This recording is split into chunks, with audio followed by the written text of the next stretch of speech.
ഒരു വനിതാ മുഖം കന്നി അംഗത്തിന് ഇറങ്ങുന്നുണ്ട്. അങ്ങ് കൂത്തുപറമ്പിൽ UDF-നായി ഇറങ്ങുന്നു ജയന്തി രാജൻ. മുസ്ലിം ലീഗിന്റെ വനിതാ ദളിത് മുഖം. ജയന്തിയിലൂടെ ഇടതുകോട്ട പൊളിക്കാമെന്നാണ് UDF പ്രതീക്ഷ. പ്രാദേശിക വിഭാഗീയത മറികടക്കാൻ കഴിയുമെന്നും ലീഗിന് ആത്മവിശ്വാസമുണ്ട്. അഭിജിത്ത് മുഴക്കുന്ന് ചേരുന്നു. അഭിജിത്ത്, LDF-നെ സംബന്ധിച്ച് ഒരു കോട്ടയാണ്. ആ കോട്ട പൊളിക്കാനാണ് ലീഗ് ജയന്തിയെ ചുരമിറക്കിയിട്ടുള്ളത്. ജയന്തിയുടെ പ്രതീക്ഷകൾ എത്രത്തോളമാണ്?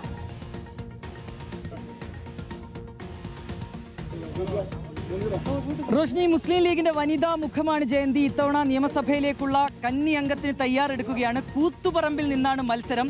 നമ്മളിതാ ഇപ്പോൾ ജയന്തിയുടെ ഈ പ്രചാരണ പരിപാടികളിലൊക്കെയാണുള്ളത്.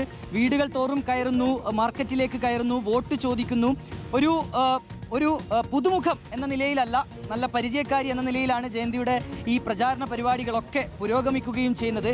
എന്താണ് കൂത്തുപറമ്പിന്റെ രാഷ്ട്രീയ ചരിത്രം എന്നുള്ളത് നമുക്കറിയാം. ശക്തമായ ഇടതു കോട്ടയാണ്. അവിടെ കടന്നു കയറുക, വോട്ടുകൾ സമാഹരിക്കുക എന്നുള്ള ലക്ഷ്യമിട്ട് തന്നെയാണ് ഇക്കുറി ജയന്തി രാജനെ UDF രംഗത്തെത്തി ഇറക്കിയിരിക്കുന്നത്. നമുക്കൊപ്പം ജയന്തി രാജൻ ചേരുന്നുണ്ട്. വയനാട് ചുരം ഇറങ്ങിയിട്ടാണ് ഈ ഇടതുകോട്ടയിലേക്ക് വരുന്നത്. അവിടുത്തെ കാലാവസ്ഥയിലുള്ള മാറ്റമൊക്കെ നമുക്കറിയാം. രാഷ്ട്രീയ കാലാവസ്ഥയിൽ എന്താ ഒരു മാറ്റം? ഇടതുകോട്ട എന്ന് പറയാൻ പറ്റിയല്ല.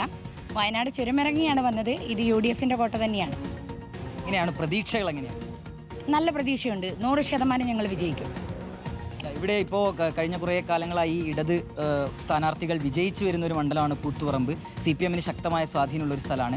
അവിടെ ഇക്കുറി ഏത് രീതിയിലുള്ള പ്രചാരണമായിരിക്കും നടത്തുക? ഈ വികസന കാര്യങ്ങളൊക്കെ ചോദിച്ചുകൊണ്ടായിരിക്കുമോ വോട്ട് തേടുക? എങ്ങനെയാണ് ഒരു പ്ലാൻ? എങ്ങനെയാണ്? UDF-ന്റെ കോട്ട തന്നെയാണിത്. ഇവിടെ നമ്മൾ വികസന കാര്യങ്ങൾ തന്നെയാണ് പറയാൻ പോകുന്നത്. വികസനത്തിൻ്റെ കുറേ പോരായ്മകൾ ഈ മണ്ഡലത്തിലുടനീളം സഞ്ചരിച്ചുകൊണ്ട് ഇപ്പം മനസ്സിലാക്കാൻ സാധിച്ചിട്ടുണ്ട്. അപ്പം ഞങ്ങൾ അത് തന്നെയാണ് മുൻനിർത്തി വോട്ട് തേടാൻ ആഗ്രഹിക്കുന്നത്. ജയന്തി രാജൻ, ഈ തദ്ദേശ തെരഞ്ഞെടുപ്പിലൊക്കെ ഒരു ഇടതുകോട്ടയൊക്കെ പൊളിച്ച ചരിത്രമുണ്ടല്ലേ? അത് ഇവിടെ ആവർത്തിക്കാൻ കഴിയുന്നതാണോ? തീർച്ചയായിട്ടും.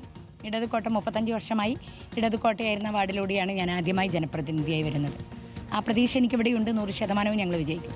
എങ്ങനെയാണ് ഇവിടെ നമ്മൾ ഈ ഫീൽഡിലേക്കൊക്കെ ഇറങ്ങുമ്പോൾ ആളുകളുടെയൊക്കെ ഒരു പ്രതികരണം എങ്ങനെയാണ്? ഇവിടെയുള്ള ആളുകൾ എന്നെ ഏറ്റെടുത്ത് കഴിഞ്ഞിരിക്കുകയാണ്. കൂത്തുപറമ്പ് നമ്മൾ പിടിക്കും. ഇത് ഇപ്പോൾ കുറച്ച് ദിവസം മാത്രമേ ഇക്കുറി പ്രചാരണത്തിനൊക്കെ കിട്ടിയിട്ടുള്ളൂ. ഇത് സ്ഥിരം സ്ഥാനാർത്ഥികളാവുന്നവരെ സംബന്ധിച്ച് വലിയ പ്രശ്നമില്ല. പക്ഷേ പുതുമുഖങ്ങൾക്ക് അതൊരു പ്രശ്നമാണോ? പുതുമുഖം എന്നൊന്നും പറയാൻ പറ്റില്ല. രാഹുൽ ഗാന്ധിയുടെയും പ്രിയങ്ക ഗാന്ധിയുടെയും 3 ഇലക്ഷനുകളും അതുപോലെ തന്നെ എൻ്റെ നിയമസഭാ മണ്ഡലത്തിൽ മത്സരിക്കുന്ന IC ബാലകൃഷ്ണൻ സാറിൻ്റെ ഈ ഇലക്ഷനിൽ ഫുൾ ടൈം ഞാനുണ്ടായിരുന്നു. അതുകൊണ്ട് എനിക്ക് ഞാൻ ചോദിച്ചത് ഈ മണ്ഡലത്തിൽ ഞാൻ മത്സരിക്കും പോലെ തന്നെയായിരുന്നു എനിക്ക് അവിടെ മത്സരം. ഞാൻ ചോദിച്ചു ഇവിടെ മണ്ഡലത്തിൽ പുതുമുഖമാണ്. ഇവിടെ മണ്ഡലത്തിൽ പുതുമുഖമാണ്. മണ്ഡലത്തിൽ പുതുമുഖം എന്ന് പറയാൻ പറ്റില്ല. ഞാൻ പാർട്ടി പ്രവർത്തനവുമായി ബന്ധപ്പെട്ടുകൊണ്ട് ദേശീയ മുസ്ലിം ലീഗിൻ്റെ അസിസ്റ്റന്റ് സെക്രട്ടറിയും ദേശീയ വനിതാ ലീഗിൻ്റെ അസിസ്റ്റന്റ് സെക്രട്ടറിയുമാണ്. ആ നിലയ്ക്ക് ഞാൻ ഈ മണ്ഡലത്തിൽ സുപരിചിതയാണ്. ചെറിയ രീതിയിലുള്ള ഒരു പ്രശ്നങ്ങളൊക്കെ ഈ നൂർബിന റഷീദൊക്കെ മുന്നോട്ട് വെച്ചതാണ്. ഈ വനിതാ ലീഗിൽ നിന്ന് പ്രാതിനിധ്യമില്ല എന്നൊക്കെ ഉള്ളത്. അപ്പോൾ പ്രശ്നങ്ങളൊക്കെ പരിഹരിച്ച് നൂർബിന റഷീദൊക്കെ എത്തുമോ നമ്മുടെ പ്രചാരണത്തിൽ? വനിതാ ലീഗിൻ്റെ എല്ലാ നേതാക്കളും എന്നോടൊപ്പമുണ്ട്. ഞാനിവിടെ പ്രവർത്തനത്തിന് ഇറങ്ങിയതിന് ശേഷം എല്ലാ വനിതാ ലീഗിൻ്റെ നേതാക്കളും സജീവമായി എൻ്റെ കൂടെ ഫുൾ ടൈം ഞാൻ പ്രചരണം രാവിലെ തുടങ്ങി വൈകിട്ട് അവസാനിപ്പിക്കുന്നത് വരെ എന്നോടൊപ്പമുണ്ട്. സംസ്ഥാന തലത്തിലും എല്ലാവരും ദേശീയ തലത്തിലും എല്ലാവരും എത്തും എന്ന് തന്നെയാണ് എൻ്റെ പ്രതീക്ഷ. അവർ വരും. എല്ലാവരും ഒരുമിച്ച് ഞങ്ങൾ കൂത്തുപറമ്പ് പിടിക്കും. കഴിഞ്ഞ തവണ ഏതാണ്ട് 9,000 മാത്രമായിരുന്നു ഭൂരിപക്ഷം LDF സ്ഥാനാർത്ഥിക്ക് ലഭിച്ചത്. അങ്ങനെയാണ് അവരെ വിജയിക്കുന്നത്. ഇക്കുറി എങ്ങനെയായിരിക്കും ഈ വോട്ട് നിലയൊക്കെ പരിശോധിച്ചിട്ടുണ്ടാവുമല്ലോ? നമ്മൾ കണക്കുകളൊക്കെ വെച്ച് കൂട്ടിയും കിഴിച്ചൊക്കെ നോക്കുമ്പോൾ എങ്ങനെയാണ് പ്രതീക്ഷകൾ? തീർച്ചയായിട്ടും 10,000-ന് മുകളിൽ വോട്ട് ഞങ്ങൾ പിടിക്കും. 1000-ന് മുകളിൽ വോട്ട് ഭൂരിപക്ഷത്തിൽ ജയിക്കും. സംശയമില്ല. അങ്ങനെ തന്നെയാണ്. എങ്ങനെ ഇവിടെ കഴിഞ്ഞ കുറേ വർഷമായിട്ട് KM സുപ്പി സാഹിബ് UDF-ന്റെ സ്ഥാനാർത്ഥിയെ വിജയിച്ചതിന് ശേഷം ഇവിടെ UDF ഒരു പ്രാവശ്യം ജയിച്ചത് KP മോഹന UDF-ന്റെ മന്ത്രിയായ സമയത്താണ്, നമ്മളോടെയുള്ള സമയത്താണ്. പിന്നെ വിജയിച്ചതെല്ലാം LDF-ആണ്.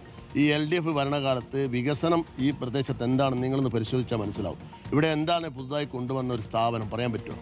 നേരത്തെ KM സുപ്പി MLA ആയിരിക്കും കൊണ്ടുവന്ന KSF-യും ബസ് സ്റ്റാൻഡും അതുപോലെ തന്നെ മറ്റു സ്ഥാപനങ്ങളും അല്ലാതെ, അതായത് ഒരു വികസന മുരടിപ്പുണ്ട് മണ്ഡലത്തിൽ. അങ്ങനെയാണ് ശക്തമായി പ്രചാരണ പരിപാടികളൊക്കെ ഉണ്ട്. തീർച്ചയായും നല്ല ശക്തമായിട്ടുള്ള പ്രചാരണ പരിപാടിയുണ്ട്. തീർച്ചയായും ഒരു 10,000-ന് മേലെ ഭൂരിപക്ഷത്തിൽ തന്നെ ജയന്തി ചേച്ചി വിജയിക്കും എന്നുള്ള കാര്യത്തിൽ ഷുവറാണ്. 10,000 അപ്പോൾ നമ്മൾ ടാർഗറ്റ് അല്ലേ? 10,000-ന് മുകളിൽ. അതിന് മുകളിൽ വികസന മുരടിപ്പാണ് നമ്മുടെ, അതാണ് പ്രചാരണ വിഷയം, പ്രചാരണ ആയുധം. അത് തന്നെയാണ്. ഒരുപാട് കാര്യങ്ങൾ എടുത്ത് കാണിക്കാൻ നമുക്കുണ്ട്. അപ്പോ വയനാടൻ ചുരം ഇറങ്ങി ഇവിടത്തേക്ക് വന്നത് ഇടതുകോട്ട പിടിക്കാനാണ്. കൂത്തുപറമ്പ് ഞങ്ങൾ പിടിക്കും. അങ്ങനെ തന്നെയാണ് റോഷ്നി. ഈ ഇടതുകോട്ട തകർക്കും പിടിച്ചെടുക്കും എന്നുള്ളതാണ് ജയന്തി രാജൻ, UDFന്റെ സ്ഥാനാർത്ഥിയാണ്, മുസ്ലിം ലീഗിന്റെ സ്ഥാനാർത്ഥിയാണ്. അവരങ്ങനെ ഒരു ആത്മവിശ്വാസമാണ് പ്രകടിപ്പിക്കുന്നത്.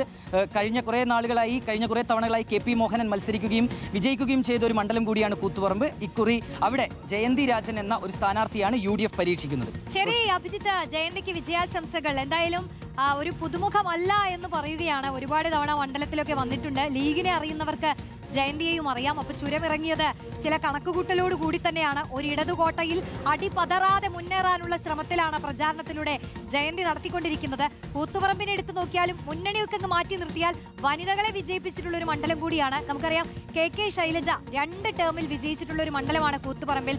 അത് ഇടതിൽ നിന്നാണെങ്കിലും ഇപ്പുറത്തേക്ക് ജയന്തിക്ക് എത്രത്തോളം ആത്മവിശ്വാസം, പ്രതീക്ഷകൾ, ആ മണ്ഡലം ജയന്തിക്ക് വേണ്ടി എത്രത്തോളം കൂടെ നിൽക്കുമെന്നുള്ളത് കാത്തിരുന്ന് തന്നെ അറിയാം.